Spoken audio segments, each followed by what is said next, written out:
Entre l'époque où les océans ont englouti l'Atlantide et l'avènement des fils d'Arius, il y eut une période de l'histoire fort peu connue dans laquelle vécut Conan. Laissez-moi vous narrer ces jours de grandes aventures.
Quelque temps en arrière à Trabatis, port militaire qui abrite la flotte d'Argos, en pleine nuit la cloche de la ville sonne l'alarme.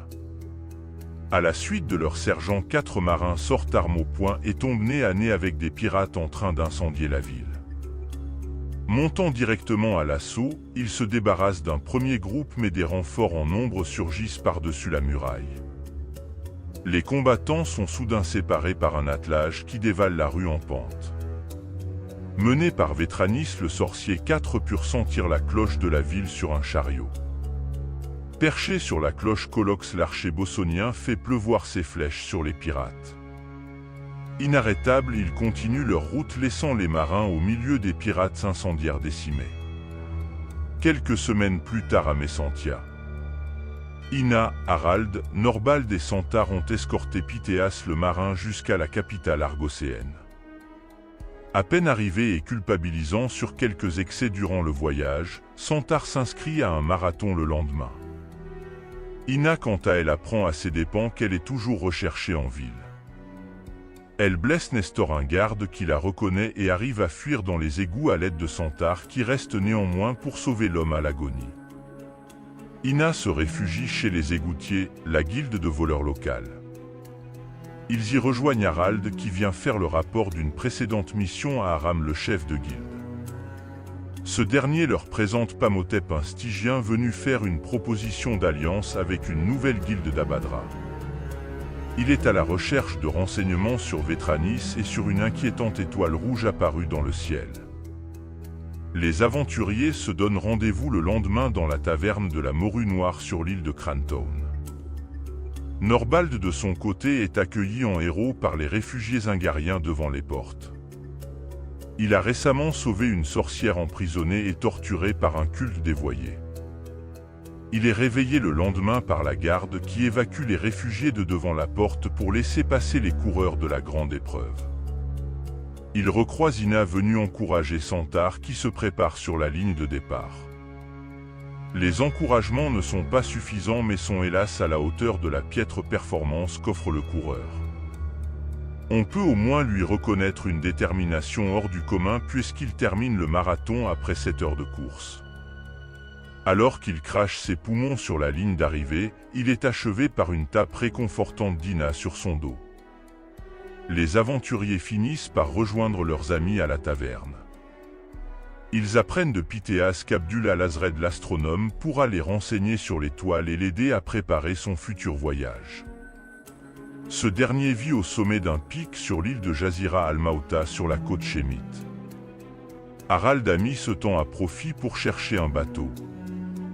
Argos sur le pied de guerre a réquisitionné tous les navires et ce n'est pas une mince affaire.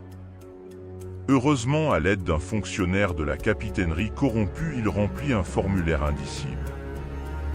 Ne lui manque plus que le tampon de Ricléa, le capitaine de port. Il suit ce dernier et le vole avec habileté pendant que Norbald se lance dans une diversion plus ou moins contrôlée. Ils réquisitionnent ainsi la Schwech, une caravelle centenaire, et prennent la mer en direction de l'île Jazira al-Mauta, l'île des morts. Mais revenons un instant à nos marins. Après l'attaque surprise de Trabati et l'arrivée des renforts, les bateaux argocéens s'arment pour la poursuite. Après quelques jours en mer et alors qu'ils rejoignent les corsaires, une tempête éparpille la flotte. Alors qu'ils luttent contre les éléments et cherchent à apercevoir les navires alliés, une énorme vague soulève le bateau. Un navire sorti des mers fend en deux leur trirème. Ils ont à peine le temps de foncer à la chaloupe la plus proche que leur navire a coulé. Épuisés, ils sont emportés par un courant vers la grande chaîne de récifs qui marque la frontière.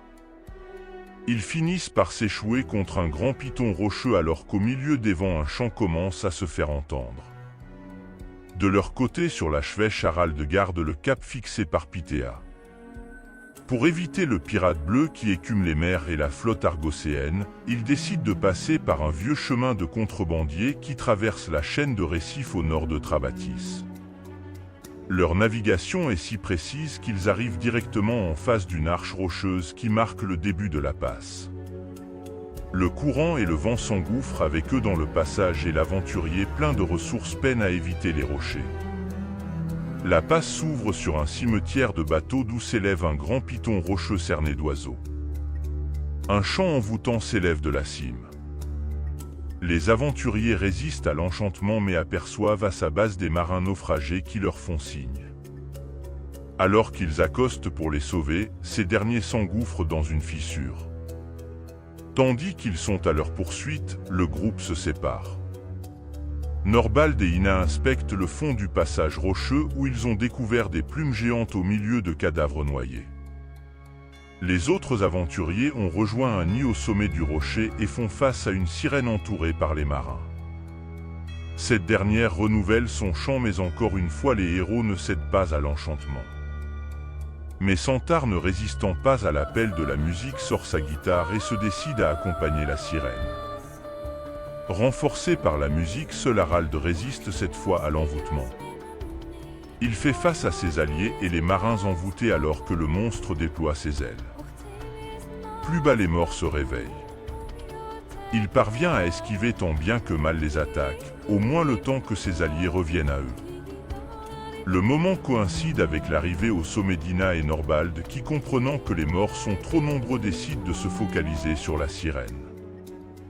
Le groupe réuni réussit à assommer les marins malgré le harcèlement aérien du monstre. Il riposte dans un déluge de projectiles. Et Santar profite des pirouettes d'Harald qui divertissent la sirène pour l'attraper avec un lasso et la plaquer au sol où les aventuriers l'achèvent. Fouillant le nid, il découvre plusieurs objets magiques glanés par le monstre et notamment un luth, un tapis magique, une boussole noire et un œuf rouge. Hara, le capitaine perroquet qui accompagne Harald, identifie ces objets merveilleux pour eux. Ils soignent les marins argocéens qui leur narrent leurs propres aventures avant de reprendre la mer vers la côte. Les aventuriers reprennent ainsi leur route vers l'île des morts. Quelques jours passent et ils arrivent en vue d'une île aride, cernée de brume, d'où dépassent quelques colonnes rocheuses qui s'étirent jusqu'au ciel. Ils débarquent dans une baie et montent jusqu'à un sommet d'où ils aperçoivent une dakma, une tour où les Shémites laissent pourrir des morts. Craignant sans doute à raison un piège, ils vont dormir plus loin dans l'île. Le lendemain, ils atteignent le bas de la plus haute colonne rocheuse qui est percée de trous d'où vont et viennent des scarabées géants. Norbald s'approche courageusement et après avoir observé un moment une de ces grosses bêtes, il parvient à en dresser une suffisamment pour qu'elle l'accompagne dans une des galeries. Le reste du groupe le suit jusqu'à un lac souterrain blanc qui reflète le ciel au travers d'un immense trou cylindrique qui monte jusqu'en haut du piton rocheux. Alors qu'il se demande comment atteindre le sommet, Harald déroule son tapis, s'assoit dessus et commence à jouer du luth. Ses doigts trouvent presque magiquement les bonnes cordes pour en sortir des accords magiques. Le tapis s'envole doucement dans les airs jusqu'à une plateforme plus haute. Il déroule une corde pour ses amis qui le rejoignent devant une large porte. Une tablette de pierre annonce une énigme et après quelques réflexions, ils réussissent à ouvrir le passage. Pendant des heures, ils remontent le long d'un escalier à l'intérieur de la paroi jusqu'à une nouvelle plateforme éclairée par des constellations qui brillent sur une demi-sphère dans un mur. Ne trouvant pas de moyen plus ingénieux, Pamhotep utilise un pied de biche pour forcer ce qui semble être une ouverture et se faisant des gonds d'un scarabée géant. Ils accèdent ainsi à une ouverture sur la falaise.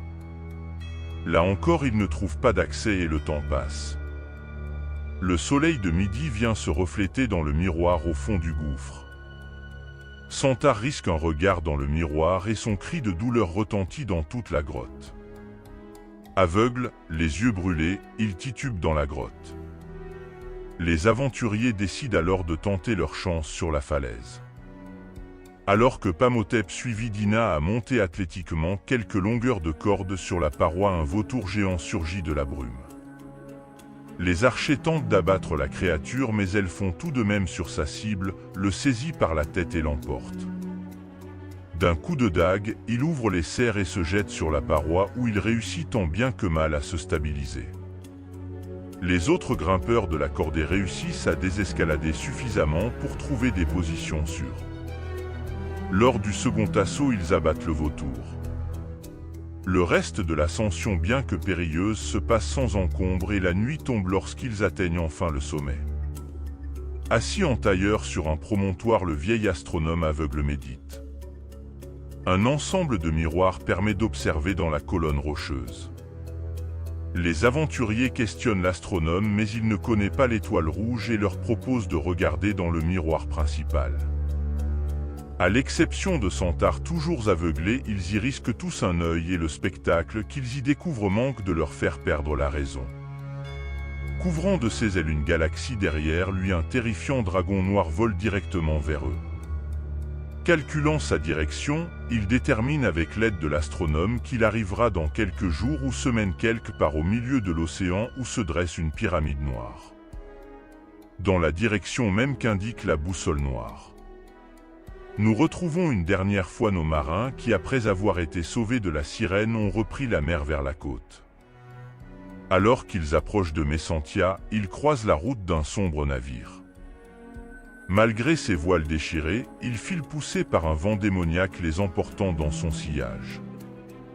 Leur regard croise celui du capitaine à la barre de ce navire fantôme qui fonce vers le large. Ce n'est autre que le terrible Vétranis, le capitaine sorcier.